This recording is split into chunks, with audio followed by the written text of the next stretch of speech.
Hello guys, ഇന്ന് ഞങ്ങൾ ഒരു യാത്ര പോയി. നാടുകാണി ചുരത്തിലൂടെയാണ് പോയത്. അവിടെ നിന്ന് ഞങ്ങൾ നിറയെ ഫോട്ടോയും വീഡിയോയും എല്ലാം എടുത്തു. ആകാശ കാഴ്ചകളാണ് ഡ്രോണിൻ്റെ.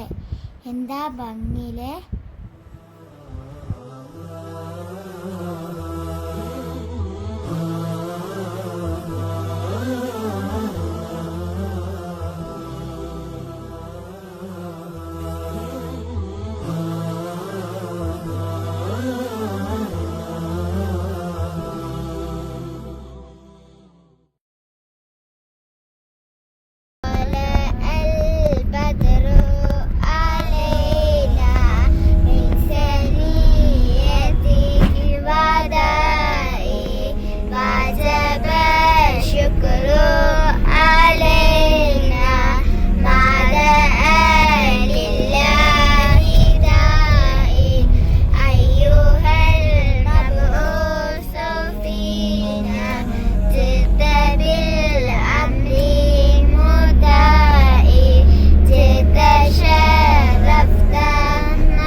പോകും വഴി ഞങ്ങൾ അമ്മ കുരങ്ങ്